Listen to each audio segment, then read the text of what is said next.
Hello and welcome to this month's Global Stampin' Video Hop. My name is Linda Dolke and I'm coming to you from Australia. My role here today is very exciting because I'm excited that we are playing with one of my absolute favourite techniques this month. The technique that I wanted to show you is Emboss Resist. Everyone is going to be focusing on Emboss Resist projects. However, I'm combining two of my favorite techniques to make it even more fun, and that is Emboss Resist but also watercolor. And I will show you a sample of what we're going to be creating today. This is what I have in mind, and I'm going to show you how I got this look with the Emboss Resist technique, but also using some watercolor. So I'm going to be using the inked and tiled stamp set, and this particular leaf here is what I use for my background. It's a beautiful stamp. It's a cling stamp set in our annual catalogue this year, and it does have matching punches, but I'm only using the stamp set today. Okay, so the first thing I'm going to do is I'm going to fold over my piece of basic white cardstock. This is half a sheet of A4, but if you're in the US or North America and using letter size cardstock, it's just half a sheet of whichever cardstock you're using and then fold it in half again to form the card base. So I'll move that over. And then I have what we're going to be working on, a piece of, this is actually half a sheet of our fantastic Fluid 100 watercolor paper. Now, watercolor paper, like I said, is one of my favorite items. This is it, the Fluid 100, and I've cut mine in exactly the halfway point. So in inches, this is 5 by 7, okay?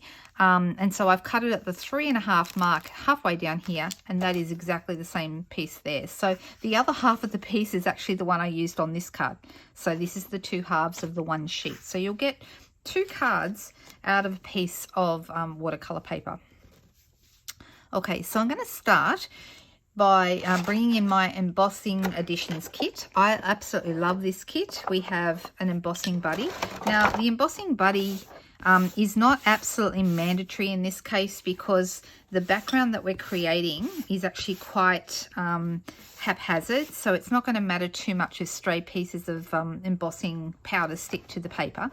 But as a habit, I try and always remember to do that. I'm not very good at remembering to do it, but it does help you if you're making sure that you don't want to have little stray bits of embossing powder sticking around the place.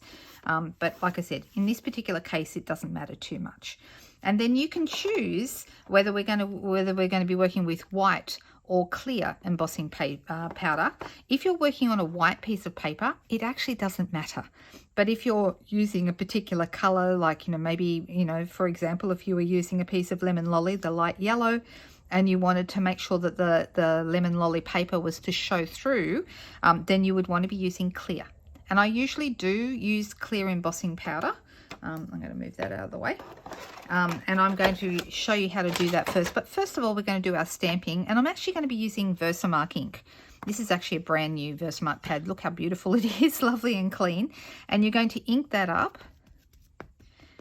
Okay, and you'll see that it's shiny, so you know that it's working. Now, this is probably the most boring part of this video because you won't be able to see what's happening. Now, if I turn it in the light, I can see where I've placed that, but I'll be really honest with you and tell you it looks like nothing is happening right now, and you're just going to have to trust me that something is actually happening, that we are doing our stamping. And just trying to see where that is. It's almost impossible on the watercolor paper to see. It's very difficult. All right, so I think that looks like I sort of kept a bit of an idea on where I'm stamping, and I think that's going to be right. So I'm going to bring in my tray from my Embossing Additions kit, and I'm going to pop this down, okay, and I'm going to put my clear embossing powder on top.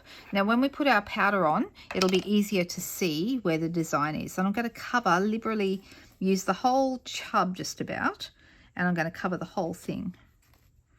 Don't worry, don't panic. We will be putting any excess powder back into the tub, so we're not going to use it all. Okay, I'm going to pick this up and I'm going to tip this off. And now you should be able to see Can we see the design there? Can you see that? Kind of in the light if I hold it just right. All right. The good thing about this though is that I can also see there's a bit over here that I haven't done. So before I do anything else, I'm actually going to bring my stamp in, and I'm going to put another little bit here because there's a bit of space there that I can use, and I've got a little bit of powder left in the tub, and I'll put that over. And I'm going to hold where there is no stamping and give it a bit of a flick from the other side. I want to get off any excess powder. And I'm pretty happy with that. Okay. So the nice thing about these trays is you just pull off the plug. It stops you making any mess whatsoever with your embossing powder on the table. So you're going to tap that back in. You can use the brush that comes with the kit to get rid of any excess if you want to. But I'm actually just going to tap it in. It taps out pretty well, even without the brush. And I'm going to pop the lid back on this so that we get no mess. And then the next thing we're going to do is we're going to bring in our heat tool, this little guy. Okay, now this is the Stampin' Up! Heat tool. You can use any heat tool you like, but if you're looking for a good heat tool, here's my recommendations. Try to find one that has a protective piece on the end. You can see that the internal piece, the metal piece here, is covered by this plastic. That stops this from getting too hot and reduces the likelihood that you'll burn yourself because it's really hot. Okay, the other thing is you want to look for one that's got 2 speeds like this. So we've got a low speed and a high speed. You can listen. Low and high. There's the low. Went straight to high. So there's high, there's low, there's off. Okay, so it's nice having a really low speed for very delicate papers such as vellum and things like that, acetate, that kind of thing. But this is just good old watercolor paper, and I don't have to worry too much about this. The other thing is just a little bit of information. There is this little piece here that allows you to prop it up, and this is important because when you're finished with the tool, if you prop it up at the end, the insides of the machine will still be hot. Okay, and as you know, hot air rises, and if you prop up the end like this, it allows the air to all escape and not become trapped in the mechanism and potentially damage it. So that's something else to look for in a good heat tool. So a heat tool is a fabulous toy and useful for all kinds of things. Great for drying things that are wet and need to be dried ahead of time, and great for using with embossing like this. All right, so I'm just going to bring this in. I'm going to actually speed up the camera in this part so that you don't have to sit and watch me do this, and I'll be with you in just a moment.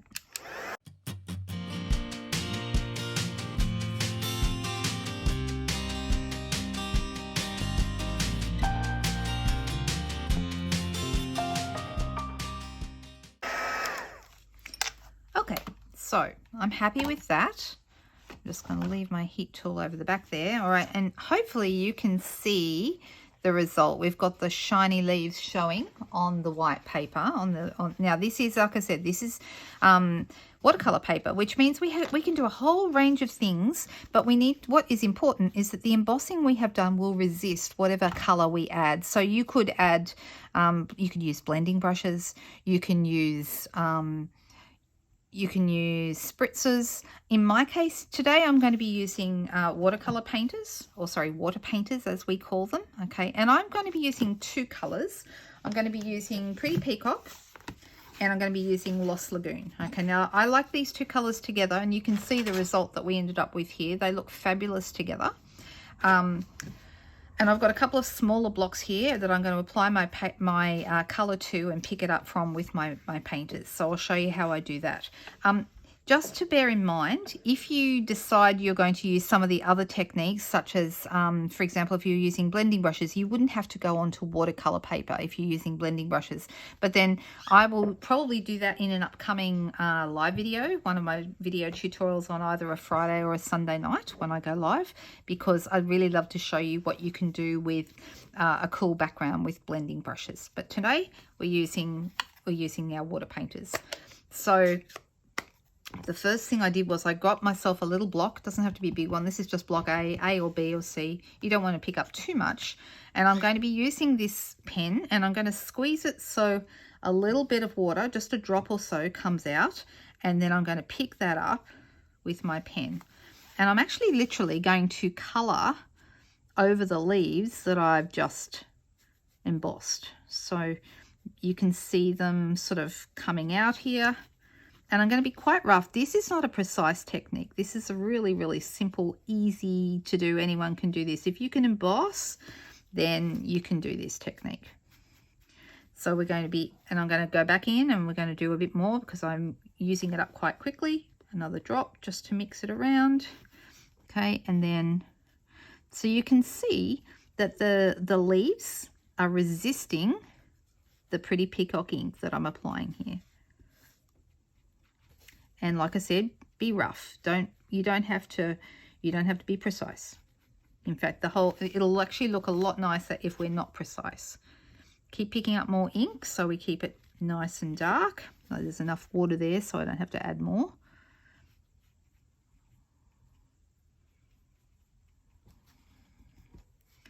A little bit there. And then we're going to colour these leaves. I like a background technique where you don't have to be too careful. I mean, sometimes it's nice to take your time and be precise, like with, say, colouring, like if you're colouring in something with blends and trying to stay inside the lines. But here, I'm not. I'm just wanting to highlight these leaves without worrying about being exact. You can see here. And I'm also going a little bit outside the leaves, so a little bit onto the colour around it. Can you see that? So a little bit of extra colour. Right, now I'm just going to go back over a couple of these to make them even darker. Like that one's quite light, so I'm going to add a bit more colour there. And any that you think we want to pick up and make a bit more pronounced. Now you could do this with any colours you like, but I suggest using complementary colours. So colours that are a similar kind of, rather than contrasting, they actually complement each other. So Pretty Peacock and Lost Lagoon are two colours that work really well together, and they're in a similar colour family. You know, there's not a lot of difference. There's not a lot of contrast here. All right. Now I'm going to go and pick up my Lost Lagoon, and I'm going to go in between. Okay. Now for this one, you could colour the whole background if you wanted to and be really careful, but I'm not. I'm once again adding a drop of water to this. I'm using the same brush. I'm not even being careful, and I'm going to be really, really rough here. So I'm going to go over it, and I'm going to leave some white spaces. You don't have to colour it all in. In fact, I want white spaces. I want it to look haphazard. So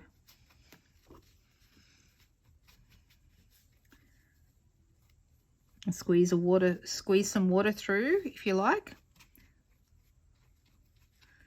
Can you see how it's lighter, but it's still in the same color family?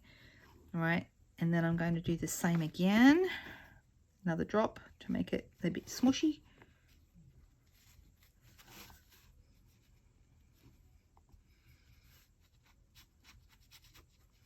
And I'm purposely letting some of that white background come through. And color different ways, you know, go down in one direction, across in another. Okay, and that is pretty much how I want to leave it. I want to leave some of this white area here, and I love how this looks. I think it's a really cool background. And did you see how easy that was to do? Really, really easy, okay? In fact, it's quite similar. When this dries, it's going to dry a little bit lighter again. You could dry it off with your heat tool if you're in a hurry, or you can just allow it to dry in its own time. But you can see I've done exactly the same thing here. And I love, like, it looks almost a bit smushy. Other color combinations that might work really well, you could use boho blue and night of navy, or balmy blue and misty moonlight. Those would work really well. Pick colors that are similar but different depths of the tone. Okay, so you can see the Lost Lagoon's quite a bit lighter than the Pretty Peacock, but I think they both look great. All right, so I'm ready to put this card together. Super easy. I've cut my piece of paper, so it's just either 1/4 inch or 1/2 centimeter difference. Okay, so this is, for example, I did measure this before.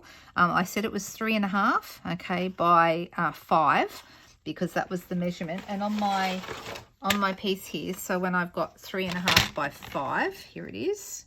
Yep, that's right. So 3.5. So your piece behind would be 3 3/4 by 5 1/4.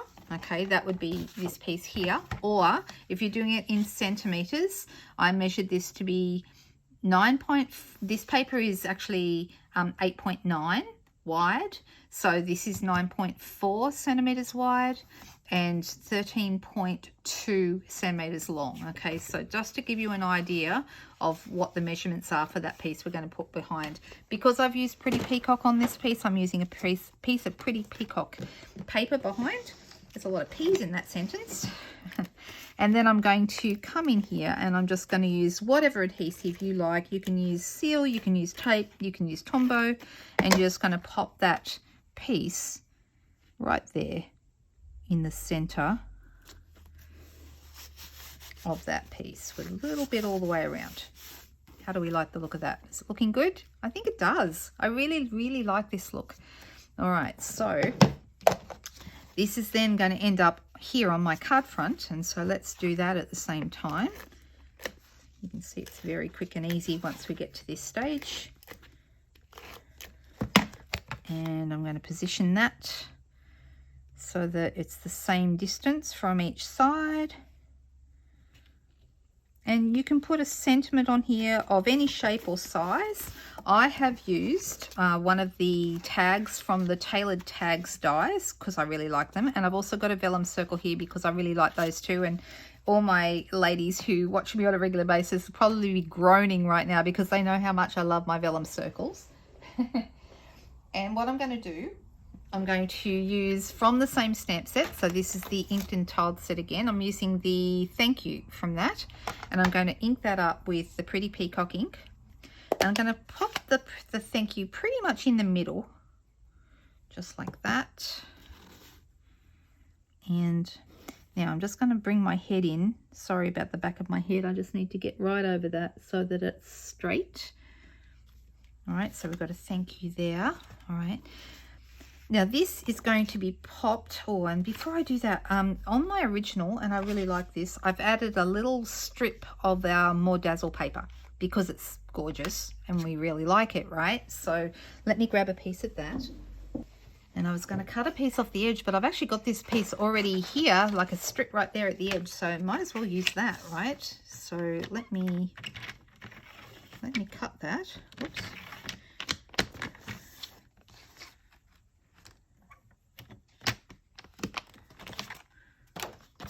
And then this piece here is going to grab right onto the end there. So I just want it sort of just here towards the edge. So let me grab myself a little bit of Tombow.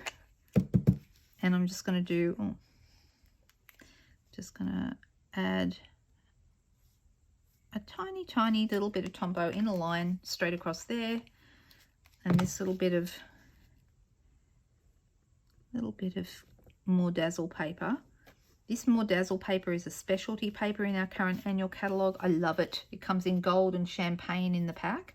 Looks just magic. It reminds me of a Glow Mesh handbag for anyone who remembers those from the 80s. Sorry, showing my age there.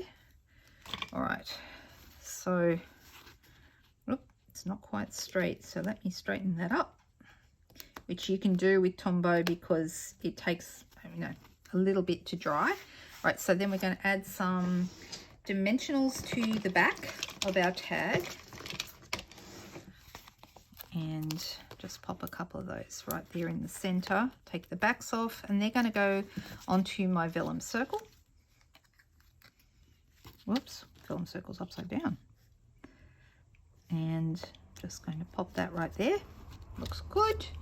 And then we're going to, because we've got a tag there, we can hide our glue behind that. So let me pop that right there. And I'm deciding, this one I've got it down. It was a bit of the card that I didn't love as much as the rest, so I made sure that that was where it ended up. Here, I don't think it really matters.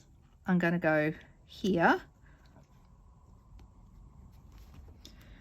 And then while that's drying, I'm going to tie. Now you could tie, I've got the glittered organdy ribbon. This is actually not in the catalogue. It's only available, well, it's available through a demonstrator, but you can only see it online. Okay, now there's a number of things we could do with this.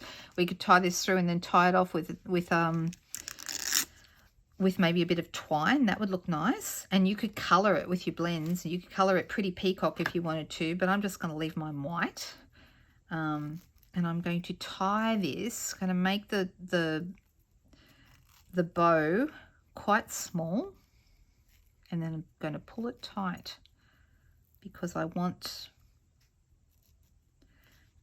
it to be the right size for my tag. That's looking pretty good. All right, so now that I've got it to this point, I want to grab my ribbon scissors and we're going to pop this on a glue dot because glue dots are amazing. We love them. And I'm going to pop that right there. And I'm going to add that right there on top of that tag so you wouldn't even know it's not tied through. All right, so it's looking really pretty. The last thing to do, you'll see that we've got these little gems. These are actually from a pack. I love these. I'm using them a lot. They're called Adhesive Backed Sequin Trio, and they come in white, Pretty Peacock, and the Berry Burst. Obviously, Pretty Peacock is the perfect color for this particular one, so I'm just going to use my scissors and pick up a large one. And I'll pop one right about here so it's easy to see. And then I'm going to use a couple of small ones. So a small one up here in the corner above the thank you, and another small one just up here where it can be seen. There we go. And now I've got my card completed. A little bit different. This one I went a little darker on the leaves, and this one is a little softer. Totally up to you how much you do. I just love this look. I think it looks fantastic. So what I've done is I've combined Emboss Resist with my love for watercoloring, and I hope you really like the result. Now don't forget, we have other people showcasing fantastic Emboss Resist techniques today. So if you go to the more button below this video, into the description, you'll see the link to the next person in our video hop today and a list of all the contributors to today's video hop. I really hope you enjoy it. Don't forget to subscribe to my channel. I go live a couple of times a week, but I also I have this video hop that we do once a month, and I really hope that you'll stop back and have a look and see what we do again next month. So that's it from me today. Have a fantastic day wherever you are, and I'll see you again soon. Bye-bye.